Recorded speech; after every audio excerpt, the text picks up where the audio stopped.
G'day traders, Sam here from Trade to Prosper to come to give you another crypto update on Ethereum this time, and I'm going to try to make it a simplified presentation. On the weekly chart that we have here on Ethereum on Binance, we have two moving averages that tend to play a trend indicator. So there's one condition in this is that you understand the topping formations and the critical levels. So with Ethereum, um, if we look at wrong one,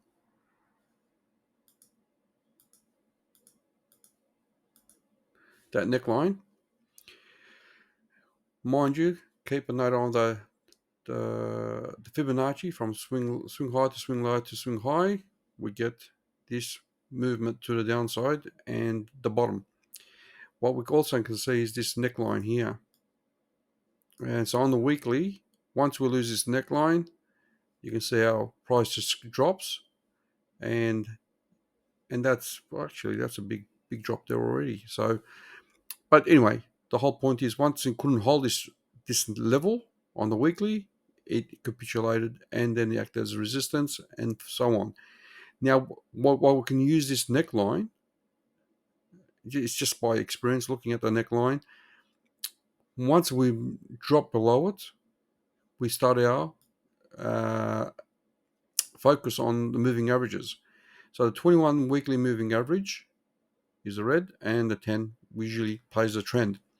As you can see, once they cross over, they become support, and the bull run, the bottom is pretty much confirmed. So when we look at this scenario, then we have this sideways range. Again, once we pass this level, so if we cross over here, and then we look for the crossover there, we can see there's a trend in change. So the trend changed here, and the trend changed there, and that's pretty much confirming that the top is made. Here, I would say the neckline is based on this. There's two levels, and that was just an open extension. And once we lost that level, you would have, and we got this moving average crossed over, we should be looking at getting out. But there is more signs, obviously. But from a weekly perspective, that's what it is. So the 10 and 20 moving average plays a role. Right now, we see the 21 moving average did a rejection, and I'll show you the 0.5 Fibonacci. It was on the 0.5 Fibonacci on this impulse. So 0.5 is significant. So I'll leave those Fibonacci's in there. As you can see, now this 0.786 or the 1.72 is playing support. So, and if I was to enable all of it, we'll have our weekly level coming across with using the body of the candles on the weekly, and we have our neckline for the Wyckoff distribution, and we pretty much found the rejection at that level. So the 21 moving average on the weekly, we had no candles closing above it, therefore we are still bearish.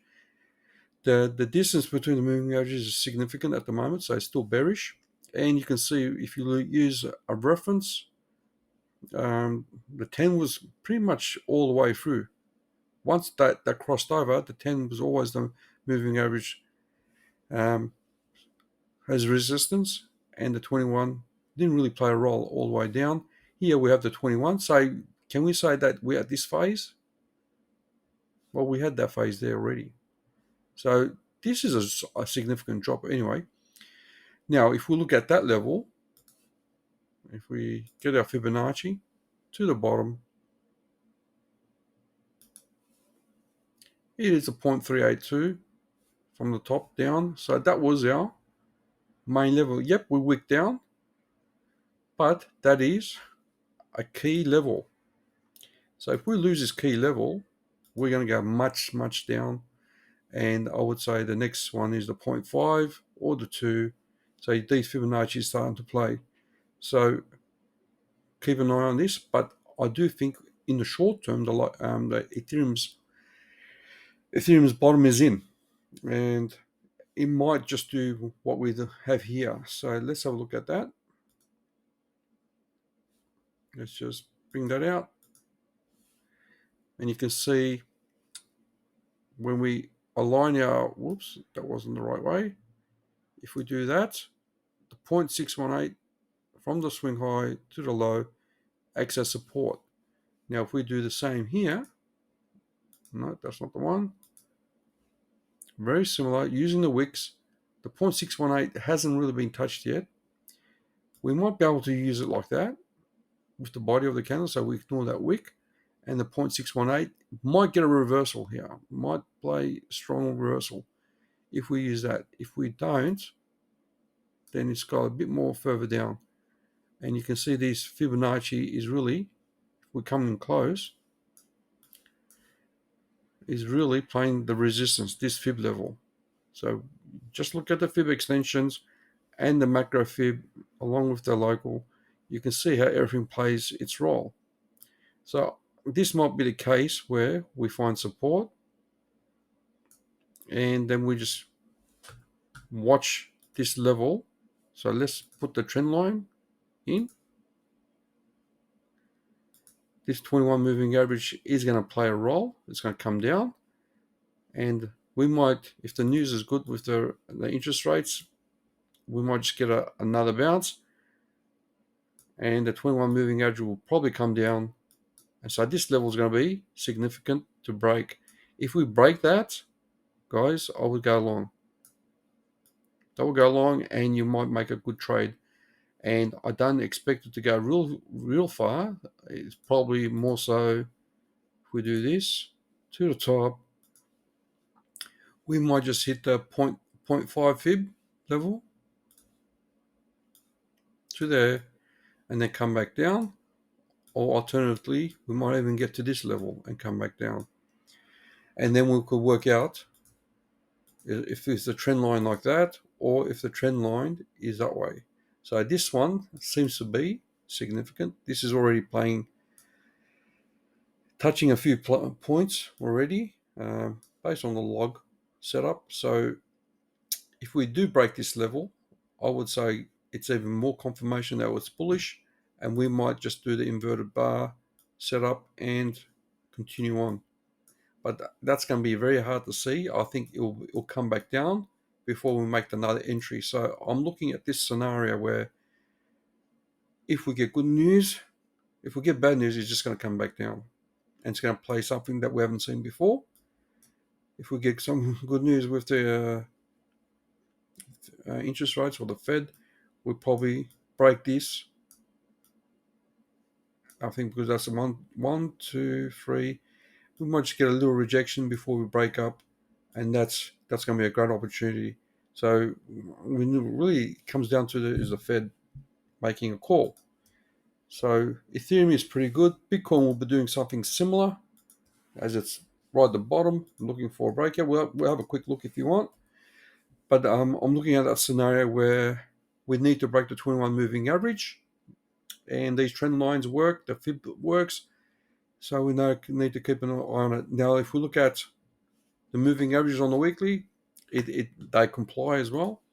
So if we get good news, this RSI will break above and potentially do that.